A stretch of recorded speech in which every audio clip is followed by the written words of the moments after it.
Les previews de AEW Fight Forever sont tombés dans la soirée d'hier après que j'ai publié ma vidéo sur le fait que je suis méga hypé par le jeu. Non mais c'est incroyable quand même. J'avais le nez. Coucou à l'Androche qui lui aussi avait le nez pour Ratchet & Clank. Mais bon, voilà, je vais te donner les 5 raisons pour lesquelles je suis hypé par ce jeu après avoir regardé les previews, après avoir lu un peu ce qu'ont dit les gens.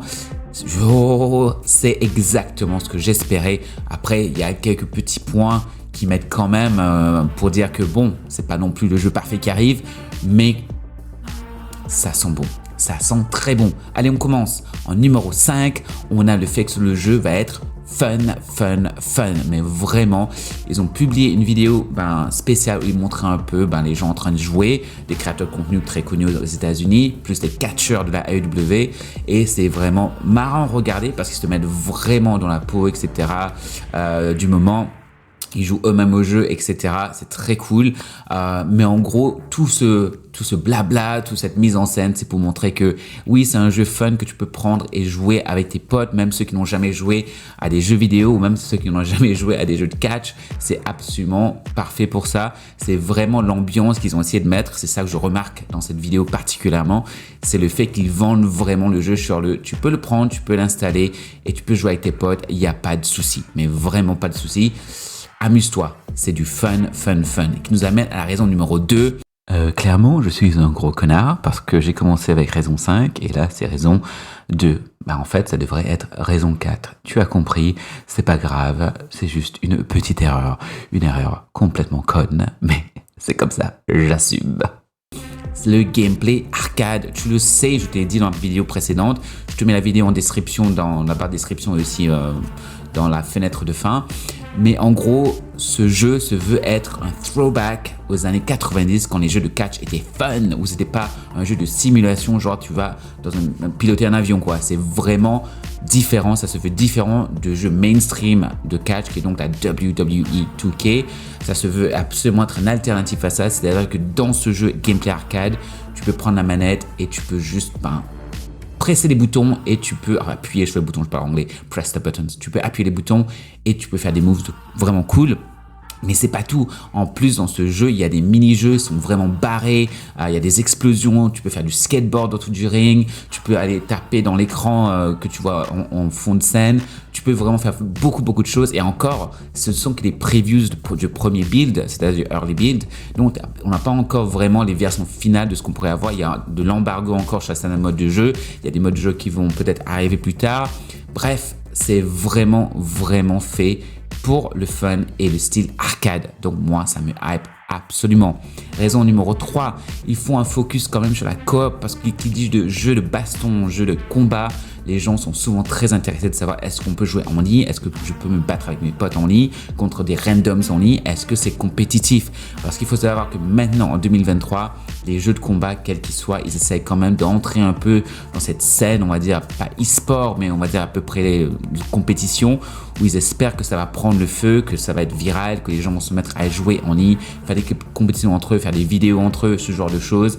Ça devient un mode maintenant, ça devient une tendance et c'est normal parce que c'est comme ça que le jeu peut vivre aussi dans un marché qui est dominé par d'autres jeux de combat comme Street Fighter, Mortal Kombat, évidemment les jeux de catch aussi, les jeux de sport. Il y a tellement de compétitions que tu es obligé d'essayer quand même d'entrer un peu dedans. Donc il y a quand même un focus sur la coop. Ils n'ont pas parlé de la coop, ils n'ont pas dit que si c'était bien fait ou pas, mais pour l'instant, ils disent que d'après ce qu'ils ont entendu dire de la part des développeurs du jeu, c'est qu'ils vont vraiment mettre de l'emphase dessus pour que ce soit très smooth, que ça puisse se jouer très bien, facilement et que ce soit accessible, mais en même temps que ça reste compétitif. Ce qui m'amène sur un autre point, c'est le fait que le gameplay, même si c'est très arcade, n'est pas non plus supra arcade au point où ça va dérégler le jeu. Parce qu'il dit très bien, et c'est un des points qu'ils mettent dans les previews, que ce soit chez IGN et chez créateurs de contenu, c'est-à-dire que les personnages, il y en a certains catcheurs dans la liste des personnages qui sont clairement un peu plus forts que les autres à cause de certains aspects de leurs skills. Donc du coup, ça crée une espèce d'un truc inégal avec les autres catcheurs. Donc ils espèrent que ça va être réglé. En principe, ça devrait l'être parce que bon, voilà, c'est pour ça aussi qu'ils font des previews pour un peu l'état des lieux, le retour des joueurs, le retour des créateurs de contenu, qu'est-ce qu'ils ont pensé, etc. Donc ils vont régler ça parce que justement, il y a cette emphase et c'est là qu'on revient au point coop, c'est qu'ils veulent vraiment que la compétition soit juste et fair, c'est-à-dire que les personnages, il n'y ait pas un qui est clairement plus OP que les autres, et donc que ce soit absolument juste et équilibré. Donc c'est assez cool pour ceux d'entre vous qui seraient intéressés par ce jeu pour le côté compétitif, pour le côté combat en ligne. Raison numéro 4. Mais quel connard. Mais quel connard. J'ai complètement foiré ce top. Oh mon Dieu, que je suis con. Que je suis con. Que je suis con. C'est clairement raison numéro 2. Ils font un effort pour que le jeu dure sur la durée. C'est bien français ce que je dis. Bref, il y a un investissement pour que le jeu, ça dure dans le temps. Parce que voilà, ce n'est pas non plus WWE 2K, c'est pas des jeux 2K, ça va pas sortir tous les ans. Donc là, vraiment, on a un jeu qui sort en 2023, le prochain. Si jamais celui-là rencontre du succès, je pense qu'aux États-Unis, au moins, il y aura quand même un succès plutôt conséquent. Je ne sais pas à quel point ça va être un succès. La AEW est assez connue aux États-Unis. À l'international, peut-être en Angleterre, ça pourrait marcher aussi. En France, je ne sais pas. En Australie, oui. Mais je ne sais pas à quel point les ventes sont énormes. Mais en tout cas, si le jeu rencontre le succès, du moins qu'eux, ils se sont mis, et que ça arrive à atteindre le but qu'ils se sont mis, peut-être, je pense pas que ce sera l'année prochaine, mais peut-être dans 2-3 ans, on aura un autre AEW, je ne sais pas.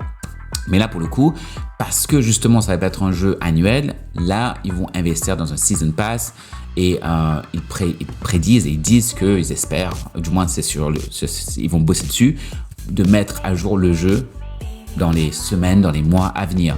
Et ça, c'est une bonne nouvelle parce que si c'est un jeu qui au départ là qu'on va recevoir, qui va être il y a déjà plein de modes, il y a plein de choses, mais encore une fois, les créateurs de contenu, les testeurs, ceux qui ont vu les previews, ils ont mis un point dessus. C'est varié, mais c'est pas non plus hyper varié comme peut l'être les jeux 2K, évidemment.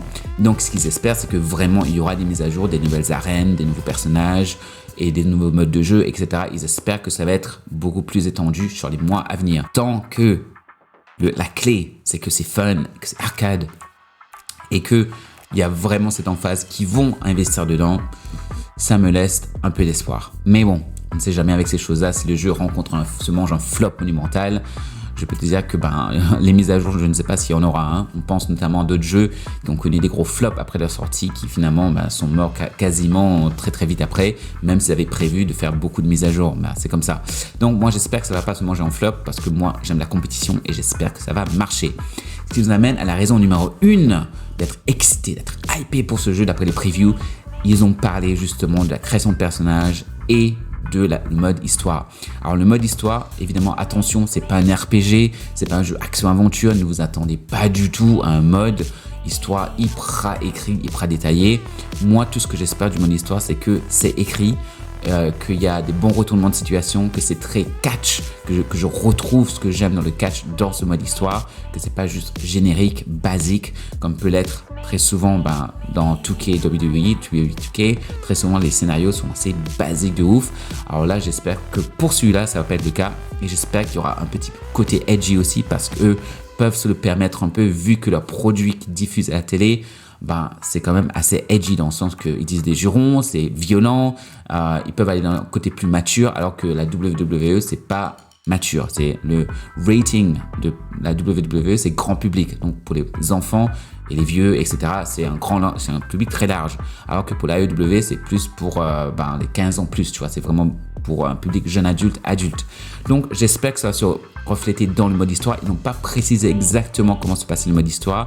Ils ont juste dit que ça s'appelait Road to Elite, c'est-à-dire que tu vas participer à la construction de la AEW, de voir un peu comment ça se passe dès le départ. Tu rentres dans la compagnie et tu fais ta trajectoire, tu fais ton chemin. Et c'est ça qui est cool, c'est qu'en fait, ce jeu va prendre en compte que si jamais tu perds un match, l'histoire change. C'est-à-dire que ça va ajouter à la rejouabilité du mode histoire. C'est-à-dire que si jamais tu perds un match, l'histoire continue parce que tu as perdu le match. Mais si tu gagnes le match, l'histoire prend une autre direction. Ah, moi j'adore ça. C'est pas un game over, c'est vraiment comme le vrai catch, c'est-à-dire que c'est dans le mode, c'est dans l'univers du catch, donc tu peux gagner le match, tu avances, tu vas dans une autre direction d'histoire. Si tu perds le match, bah tu dois faire autre chose, tu dois essayer de rattraper, tu dois essayer de trouver une autre façon de faire ce genre de choses. Moi je kiffe. Et en plus de ça, ils ont dit aussi que dans le mode histoire, tu peux aller visiter la ville, tu peux t'entraîner. Il y a plein d'activités que tu peux faire pour justement t'immerger un peu plus dans le jeu. Et ça, je trouve très classe. Encore une fois, ils n'ont pas tout dit. Ils ont dit qu'il y a de l'embargo un peu partout sur les menus, sur les modes, etc.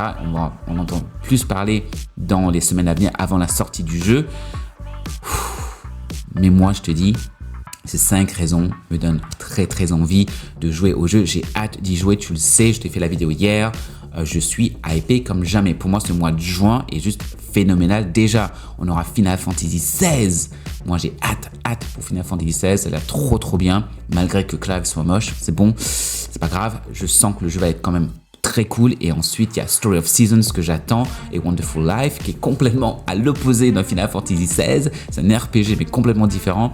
Et là, un côté encore plus différent, un jeu de catch arcade avec mode histoire, création de personnages en fin de juin. Mais franchement, ce mois de juin, mon porte-monnaie va avoir mal pour commencer, mais j'aurais pas de vie, mais c'est pas grave, on kiffe, c'est pour ça que je kiffe aussi les jeux vidéo. Là, je suis vraiment excité, mais de ouf, parce qu'il y a des jeux que j'aime qui arrivent. J'ai déjà eu Hogwarts Legacy, Resident Evil 4 est génial, et là maintenant Final Fantasy XVI, Story of Seasons, le jeu de catch, il y a eu Zelda Tears of the Kingdom. Bon, je reviendrai dessus plus tard. Je suis un peu plus mitigé sur ça, mais bon, je reviendrai sur ça plus tard. Bref, tu me dis en commentaire là, est-ce que ces 5 raisons te donnent envie d'essayer ce jeu? Est-ce que tu joues à des jeux de catch? Est-ce que ça t'intéresse? Est-ce que tu as joué à WWE 2K? Est-ce que tu aimes plus la simulation ou est-ce que tu préfères l'arcade? Tu me diras en commentaire. Je te mets là la vidéo aussi que j'ai faite hier, si jamais tu n'as pas encore regardé, où je t'explique un peu pourquoi je suis tellement hypé par ce AEW Fight Forever. Et je te mets une autre vidéo là si tu as envie de voir un peu un truc différent sur ma chaîne. La hype est réelle. 2023 est complètement barré. Et tu sais quoi? Vive les beaux gosses.